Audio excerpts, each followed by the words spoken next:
Welcome back to the Shop Mini RC, everybody. I'm Ken, and today we are looking at the UTB14 Mini Capra, UTB18, whatever, 14 scale UTB18, and we're going to be throwing on the Dementor XL from Hard Park, which is a comp chassis. It's in this tiny little box. We were at Axialfest Badlands. Their booth was right next to our booth, and they had a one of red anodized chassis, and it came home with me. So we're going to check this guy out. We're going to get it on the bench. We have Axialfest West coming up literally next week. So we're going to get this thing swapped over so we can take it with us. It's probably not going to be its final form. We do have a couple other options. We'll talk about them. But I think we're just going to swap it over, kind of do a quick video showing the Dementor XL chassis. We'll build that, put it in there, kind of like a stock swap, sort of. And then over time, we'll probably get some longer links, change the axle housings, do stuff like that. We're definitely going to be putting a brushless in it from the get-go, however, and we'll see how that goes. We're going to use the older FearTech Komodo motor. This is the 2204, and I think this one's still using the Lizard Pro ESC. Ideally, we'd have one of these guys in there. Maybe we'll throw one of these in there. I don't know. It's a Python.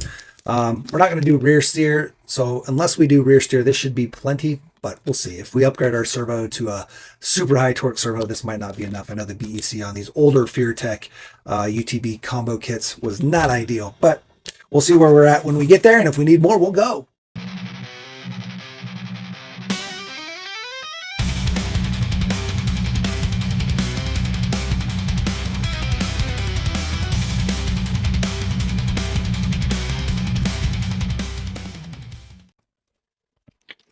So let's go ahead and get this guy out of the way.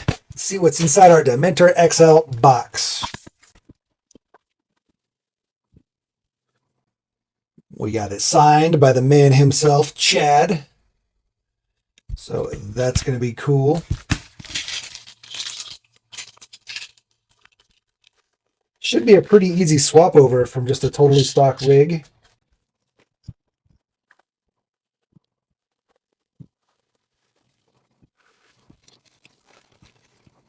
There's all of our goodies. So again, we got this aluminum anodized chassis rails, obviously our Hard Park button, our roof, our skid, which uses some all-thread type screws to hold in the links. They'll go right through here in the center here. Nice little Hard Park logo on there. Got our battery tray, which will sit right up here in the front.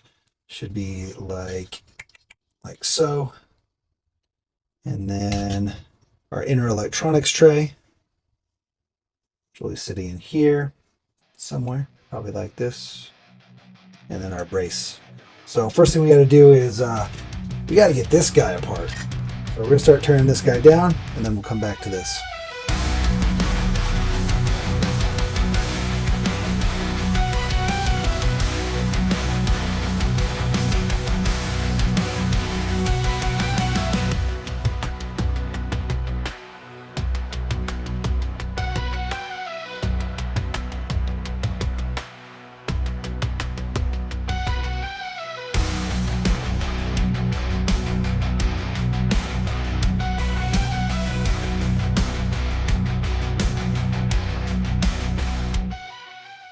All right, so all we got to do now is pull this motor out, get our FearTech motor installed, and then we'll start working on the chassis.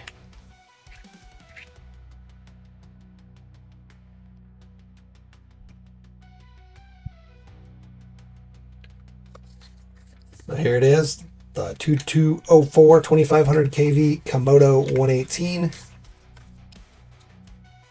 We'll have to swap our pinion over.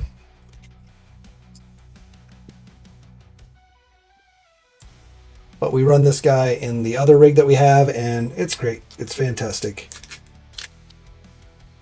Like I said, my only concern is the Lizard Pro not being enough power. If we run this servo, we'll see. Worst case, we'll upgrade it to the Python.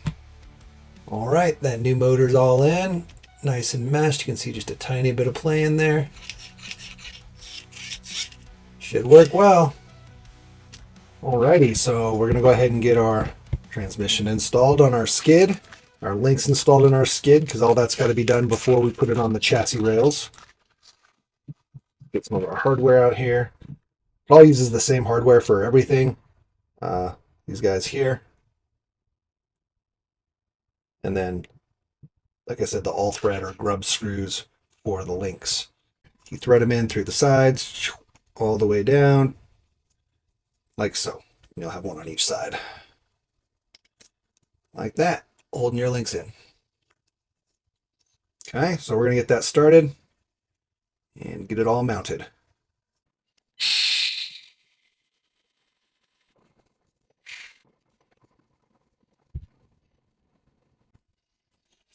Be sure when you're putting these screws in that you're not going to, if you notice like our driver here actually is pretty large on this end and it started to go in and it's going to stretch out this hole. We don't want to do that. So we're going to switch once we get in there to this. That way we don't stretch these holes out because your screws do have to go into those holes. But we'll just use our electric driver just to get it in there most of the way. And then we'll swap over. Also, when you're using the electric driver, make sure you don't go in too fast. If you go in too fast, it could heat up the plastic here and cause issues, melt it and stuff like that. So, I mean, you'd have to be going pretty quick, but I have seen it happen before. Not necessarily on this, but on other stuff using the driver going in and out, causing melting in the plastic. There we go. And we're going to use our stock transmission mount screws to put this guy in here. This is going to go this way. This is the front of the truck, this is the rear, and the motor faces to the back. I mean, you can probably do it however you want, but I believe this is the way it's supposed to be. All right. We'll go ahead and mount these in here. Remember, you're going in probably into your plastic stock transmission, so don't over tighten. Just get it snug. Now, if you want to have your motor forward facing and try to get that forward weight bias, you might be able to. We won't know until we get this thing together. I haven't seen a ton of pictures of the different builds on this, on the DXL. So we'll see how it goes together the intended way, and then we'll see maybe we can swap things around when we start doing upgrades and whatnot. Thinking I want to put longer links in the rear, stretch it out just a little bit. But again, let's see what it does with basically a stock configuration. Mind you, these aren't stock links. You know, the upper links are not stock, the lowers are. Stuff like that. It's pretty stock though. Just some metal upgrades.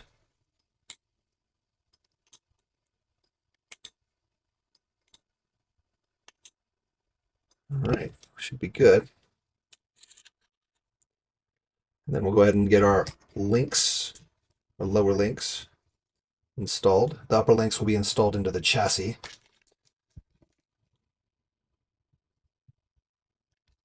Might have to back these guys out just a tad. Wasn't sure how tight it was going to be in there. Yeah, I got to back out one side. That's okay.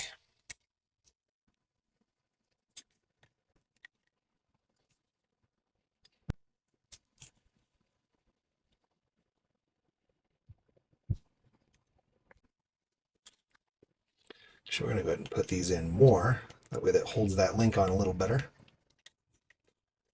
Probably put them all the way until they're about halfway.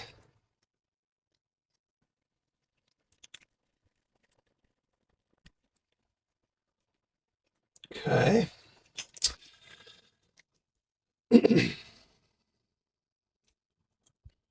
Boom. And then line that guy up. And there we go.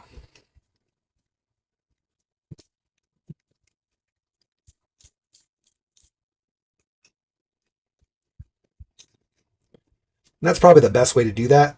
Put that one in, the first one that you can see, go halfway, and then you'll know when this one touches that other one, and you've got them equally spaced, essentially. Here we go, nice and snug. Don't over tighten that, because again, you're in plastic here. And we'll do the rear, same thing. Alrighty, there we go. We're all hooked up. Got our drive shaft back in. You don't really have to worry about phasing these ones too much. I mean, you could if you want to look down in the CVD in there and try to make sure things are lined up. I would just recommend lining them up with the screw holes. Screw hole there, screw hole here. Try to get them as lined up as possible, and that'll kind of phase them for you. Depends on your drive shafts though.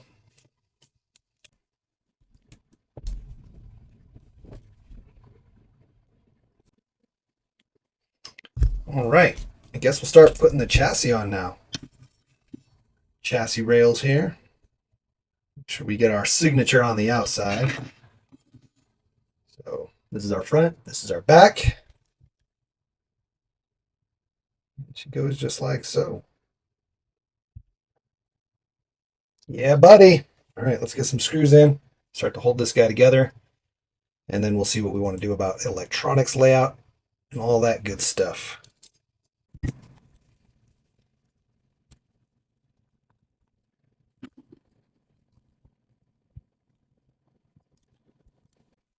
Kind of wish we had black hardware on this guy, honestly.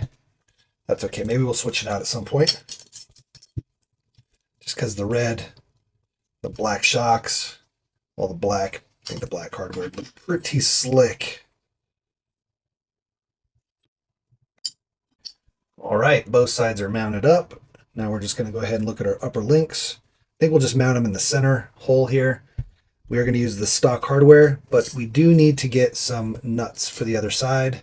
It's because normally it was going into plastic, so you will need some nuts. If you're swapping over from a totally stock rig over to this, you're going to need nuts for your upper links as well as your shocks, because your shocks aren't going to have, they were going into plastic before, and now you have to have something to back it. So we're going to get some nuts in there.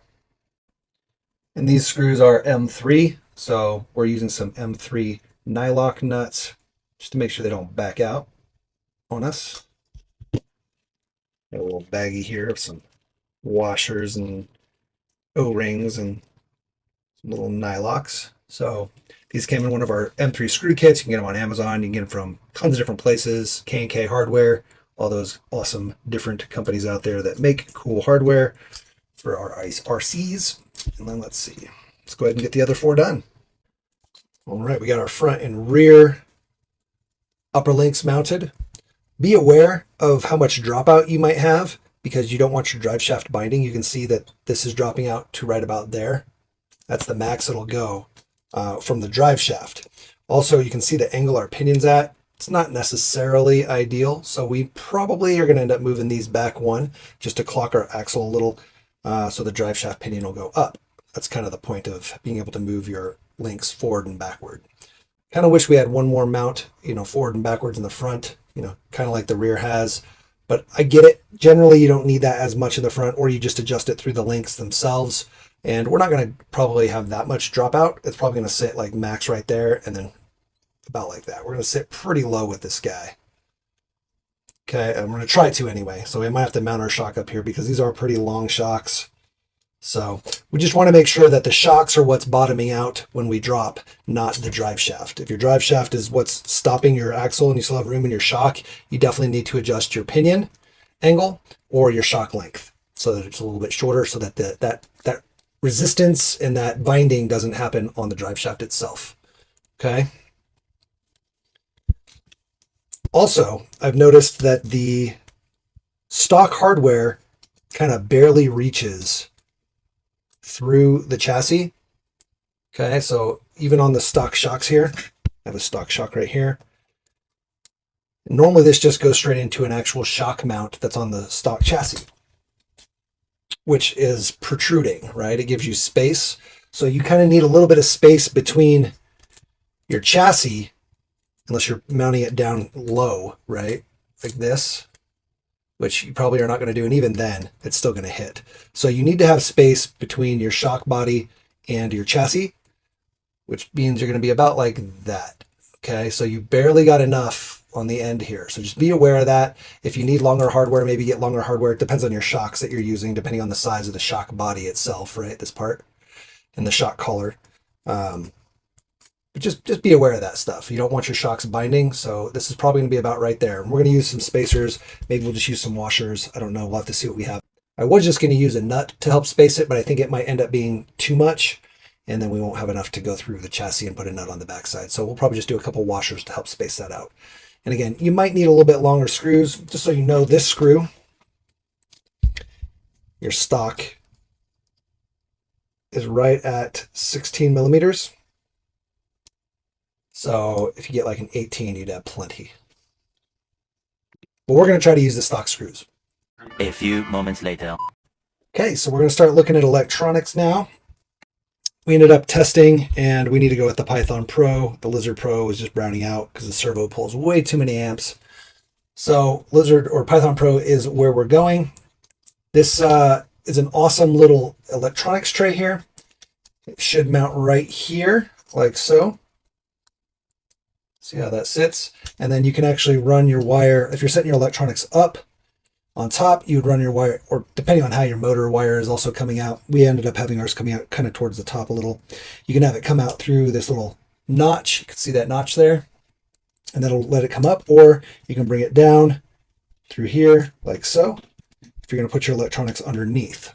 Okay, and we're going to try to put our electronics underneath. There's also some awesome wire management spots here, which is super cool. Spot here for your motor wires and over here for your battery wires, so you can kind of run them nicely in there if you're going to end up doing that. Now, we've looked at this a little bit, and this Python Pro, while we can stick it on top, I want to put it inside, and I wanted to put it underneath like so, which means I'd have to Dremel off all this wire management stuff. And I think we might still be close to our rear link here once we get this in here. Let me kind of show you what I was thinking. I wanted to mount it right here. That way our switch is on the side. Okay. And it would be mounted like right here with our wire management ESC tray sitting right here. And that could work, but I don't really want to Dremel out this tray right now. So I'm thinking I might just double-sided sticky it to the chassis right here. We'll see how that goes. Maybe. As long as we're not rubbing on our rear link. And worst case, we could always move our rear link down one spot, and that would give us quite a bit more room. But I think we might be able to do it here just like this. I don't know, it's kind of hard for you guys to see, but you can sit it right like that. Motor wire coming out the front, battery wire coming out here. They'll both kind of run, everything will run along through here. And then we'll put our receiver on the side over here, kind of in this space. See that space in there? We'll tuck our receiver down in there, which we can't get in right now because of our link, but we'll remove that link, drop this back in there, and put our link back in. I think that should work pretty well. So let me mess with it a little bit, and I'll come back and show you what we end up with. More moments later. So while we're in the middle of doing electronics, I decided I wanted to shorten up our servo here, and I didn't want to recrimp wires, so I'm just, I opened it up, and we're going to resolder the wires on, keeping the original wire and plug here. Probably harder than just clipping it and putting on a new end, but I don't really care. I wanted to open it up. Don't be scared. And whenever we do work, we always check to make sure things are working before we put everything back together, and we're good to go on our servo here. I guess I'm getting crazy here. I also wanted to have this wire come out the back. So I'm going to Dremel the case out a little bit here so that we can angle the wires so they come out the back a little better, because they're hitting the chassis rail and stuff. Yeah.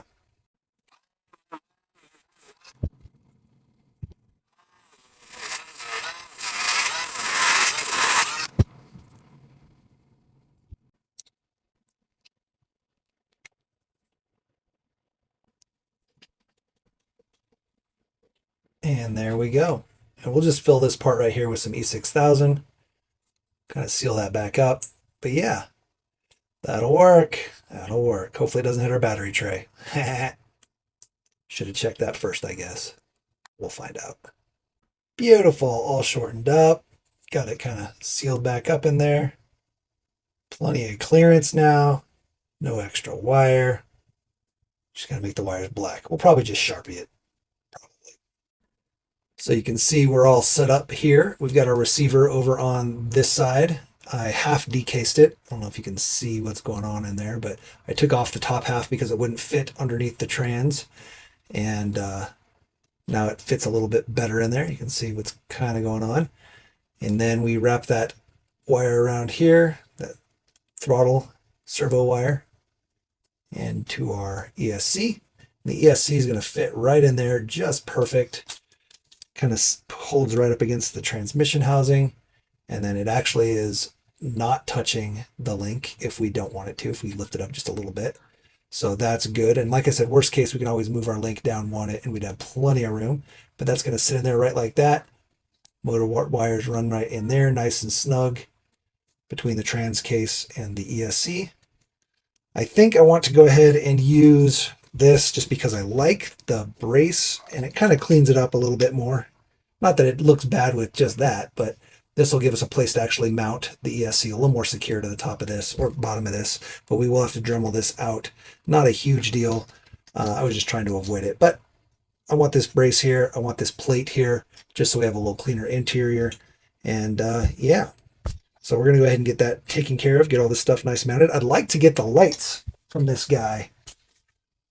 So many more wires, but I'd like to get the lights on here somehow. Maybe we'll figure that out too. Ta-da! So we're all mounted on the bottom, and she'll drop right in there perfectly. Boom. All the wires nice and snug underneath. Got clearance on that rear link. Almost looks like it's touching. But we got like 2 millimeters in there, maybe a millimeter. You see that? Quite a bit of space. So worked out perfectly. We did take just the tiniest bit, I don't know if you can see it in there, tiniest bit out of that transmission hump just to slide it back, just to be safe. We probably didn't have to, but I'd rather, there's plenty of plastic there. So we just took it down enough just to slide the ESC toward the transmission and give us just that little bit of extra space back there at that link. Pretty slick. All right, we got her all buttoned down. We're going to switch over to this black hardware. Funny, the stock hardware is a little black glossy. These are a little more flat gray, whatever. We're going to swap out all the silver to at least these though. Look at how close that drive shaft is to the ESC. Ooh, buddy. It's hard to see in there, but you can kind of see it in there. It is close. There you go. You can kind of see the gap. My guess is a millimeter. So hopefully our double-sided sticky tape in there doesn't fail us. Oh, there you go. That's a good shot. That rear link, once we got it all mounted in, it actually slid it back just a little bit, the ESC. So it's all the way forward up against the transmission housing. We definitely did need to make room for it. Otherwise, we would have been dropping that link down. But we are good. Nice, nice, nice. All right. We pulled the lights out of the stock Capra, so we'll probably try to put these on here somehow. I'm not sure how. Especially this front grille. I'm not sure how we'll do this front grille, but I definitely want the rock lights, right? Rock lights will be easy. We also have to be careful of our wires here, so I may end up having to like tape these up or doing something to hold those up, especially if we end up putting the lights in here. Although I guess the lights we can pull up this side. We can just bring them out and straight up come out the side here versus coming over the drive shaft, because I don't want them rubbing on the drive shaft. But yeah, we're getting there. We're getting there. We're almost there. Just got to get our roof on. Got our battery tray in, our rear brace swapped over to the black hardware. The battery, the stock battery, this guy fits damn near perfect. Look at this. Tuck this guy in here. We've got a little rubber band around it, but boom, look at that. Oh my goodness. Perfect. So that's freaking sweet. We'll probably use some tattoos or who knows, some smaller batteries. We've got a few options. Really kind of dig these guys, the little mini stars. These guys fit in there perfect too. They're a little smaller, so we would need some sort of a strap or way to make sure they stay in, but they'll go, they'll go. But I dig that the stock battery fits, right? That's freaking awesome. So the next thing we're gonna do, oh, and you can see here on my servo, we did it like a 45. I'll go through and E6000 the backside as well, just to kind of reinforce it. But yeah, we're gonna do it at like a 45. Keep that clearance. Lights. So we pulled the little light bar out of here. I don't know if we're gonna keep it in here and try to put it on front. I think I might just stick it right on the front of the hood, the roof line. Just stick it right there so it's kind of under. It'll kind of shine down in. I don't know. I don't want to have to mount this guy. It almost fits, but not quite. Although I do kind of like the look when it's cased. It's actually inside the housing. Looks a little better finished. Maybe mount it like that so it's forward facing. I don't know.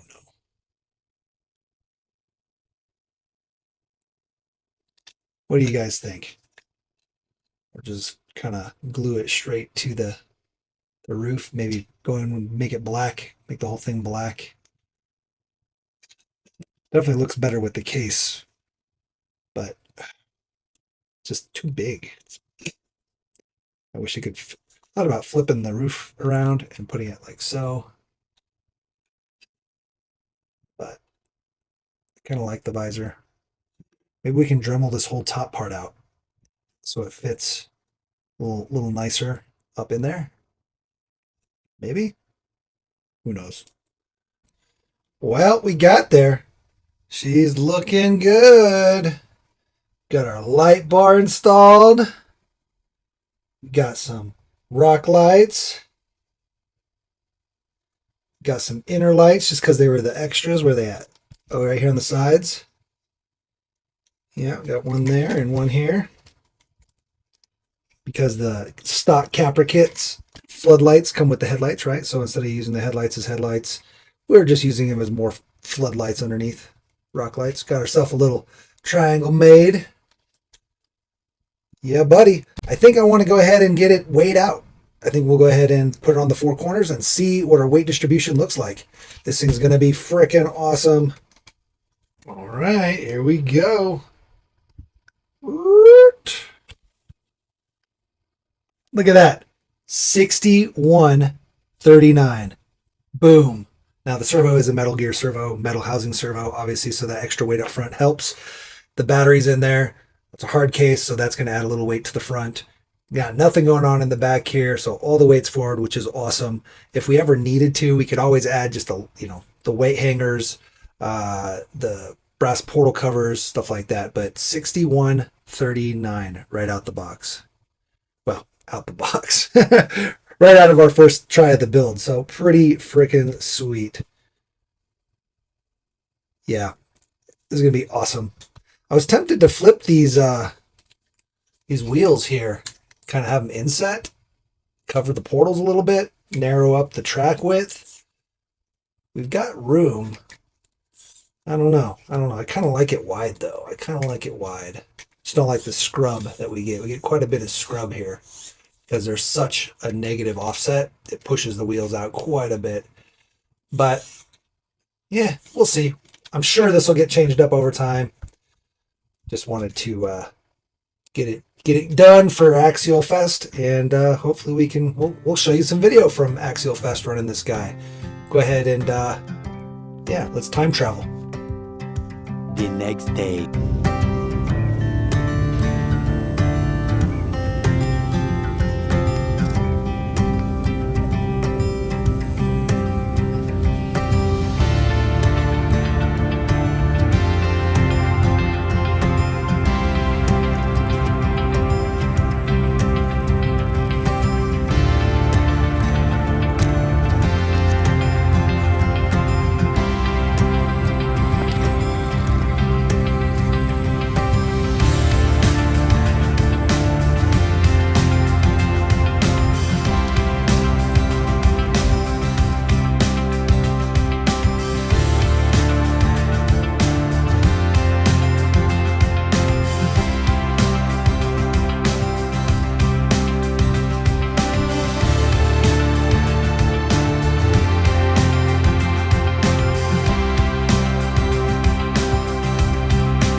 And there you have it, guys. The Hard Park Dementor DXL.